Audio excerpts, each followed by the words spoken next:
Dear ladies and gentlemen, I'm happy to join with you today in what will go down in the history as the greatest demonstration for freedom in the history of our nation. 5 years ago, a great America, in whose symbolic shadow we stand today, signed the Emancipation Proclamation. This momentous decree came as a great beacon light of hope to millions of Negro slaves who had been seared in the flames of withering injustice. It came as a joyous daybreak to end the long night of their captivity. But 100 years later, the Negro still is not free. 100 years later, the life of the Negro is still sadly crippled by the manacles of segregation and the chains of discrimination. 100 years later, the Negro lives on a lonely island of poverty in the midst of vast ocean of material prosperity. 100 years later, the Negro is still languishing in the corners of American society and finds himself as exiled in his own land. So we have come here today to dramatize an appalling condition. In a sense, we have come to our nation's capital to cash a check. When the architects of our public work the magnificent words of the Constitution and the Declaration of Independence, they were singing a promissory note to which every American was to fall here. This note was a promise that all men, eyes, black men as well as white men, would be guaranteed the unalienable rights of life, liberty, and the pursuit of happiness. It is obvious today that America has defaulted on the promissory note insofar as her citizen of color and concern. Instead of honoring this sacred obligation, America given the Negro people a bad check, a check which has come back marked insufficient funds, but we refuse to believe that the bank of injustice is bankrupt. We refuse to believe that there are insufficient funds in the great vaults of opportunity of this nation. So we have come to cash this check, a check that will give us upon demand the riches of the freedom and the security of justice. We have also come this hallowed spot to remind America of the first urgency of now. This is no time to engage in the luxury of cooling off, to take the tranquilizing drug of gradualism. Now, this is the time to make real the promise of democracy. Now is the time of rise from the dark and desolate valley of segregation to the sunlight path of racial justice. Now is the time to lift our nation from the quicksands of racial injustice to the soiled rock of brotherhood. Now it is the time to make justice a reality for all God's children. I would be vital for the nation of overlook the urgency of the moment. This sweltering summer of the Negro's legitimate discount will not pass until there is an invigorating autumn of freedom and equality. 1963 is not at end, but at beginning. Those who hope that the Negro needed to blow off steam will now be content, will have a road awakening. If the nation returns to business as well, there will be the nastiest rest. There will be the neither rest nor tranquility in America until the Negro is guaranteed his citizenship rights. The whirlwinds of the revolt will continue to shake the foundation of our nation until the bright day of justice emerge. But there is something that I must say to my people who stand on the world threshold which leads into the place of justice. It is process of gaining our rightful place. We must not be guilty of wrongful deeds.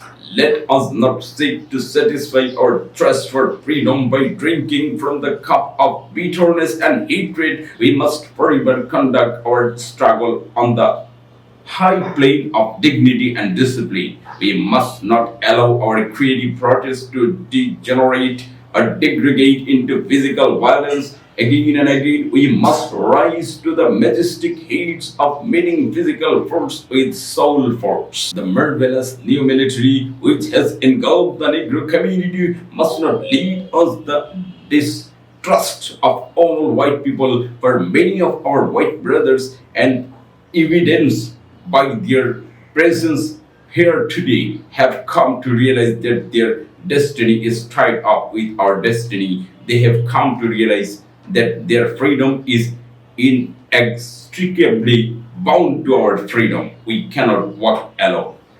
And as we walk, we must make the place that we shall always march ahead. We cannot turn back. There are those who are asking the devotees of civil rights when we'll be satisfied. We can never be satisfied as long as the Negro is the victim of unspeakable horrors of the police brutality. We can never be satisfied as long as our bodies heavy with the fatigue of travel cannot gain lodging of motels of highway and the hotel of the cities. We cannot be satisfied as long as the Negro basic mobility is from the smaller ghetto to the large one. We can never be satisfied as long as our children are stripped of the self-food and robbed of their dignity by science stating for whites only. We cannot be satisfied as long as the Negro is the Mississippi cannot voted as the Negro of New York. You believes he has nothing for which to vote. No, no. We are not satisfied and we will not be satisfied until the justice rolls down like water and righteousness like a mighty stream.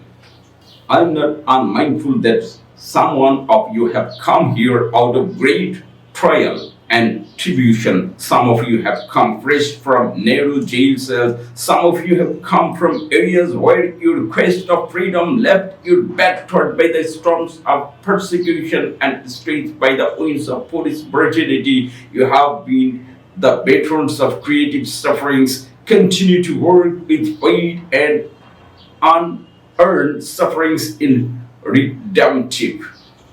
Go back to the Mississippi, go back to Alabama, go back to South Carolina, go back to Georgia, go back to Louisiana, go back to slums and ghettos of our northern cities, knowing that someone this situation can and will be changed. Let us not wallow in the valley of despair. I say to you today, my friends, that in spite of the difficulties and frustration of the moment, I still have a dream. It is a dream. Let us not wallow in the valley of despair. I say to you today, my friends, that is in spite of the difficulties and frustration of this moment, I have a dream. It is dream deeply rooted in the American dream.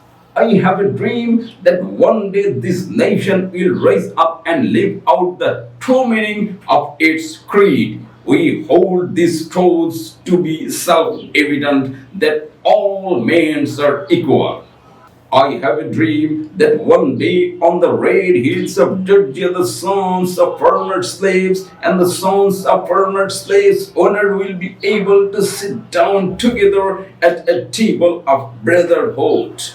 I have a dream that one day even the state of Mississippi, a state sheltering with the heat of injustice, sheltering with the heat of oppression, will be transformed into a oasis of freedom and justice.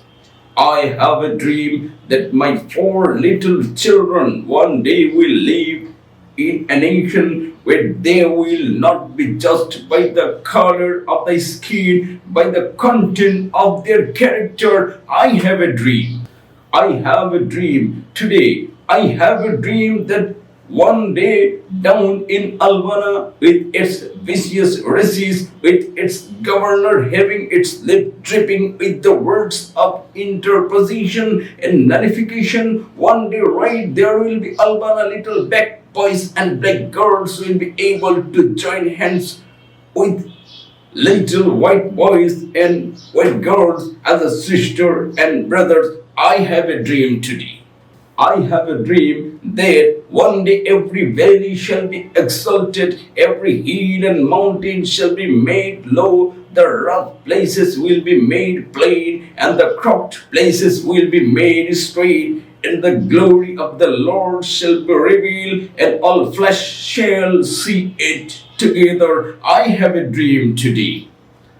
This is our hope. This is the faith that I go back to the south with. With the faith, we will be able to hew out the mountain of the despair, a stone of hope. With this faith, we will be able to transform the jungling discord of our nation into a beautiful symphony of brotherhood. With this faith, we will be able to work together, to pray together, to struggle together, to go to jail together, and to stand up for the freedom together, knowing that we will be free one day.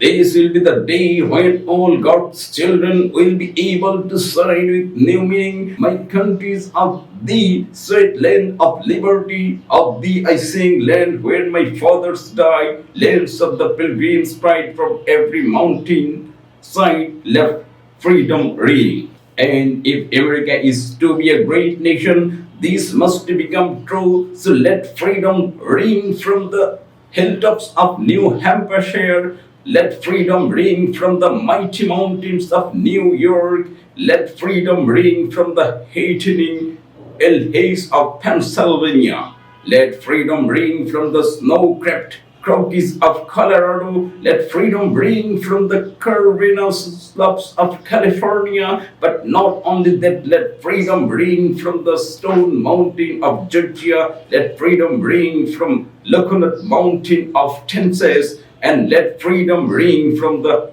every hill and molehill of Mississippi and every mountain side. When we let freedom ring, when we let it ring from every tenement and every hamlet, from every state and every city, we will be able to speed up the day when all of God's children, black men and white men, Jews and Gentiles, Protestant and Catholic, will be able to join hands and sign in the words of the old Negro spiritual.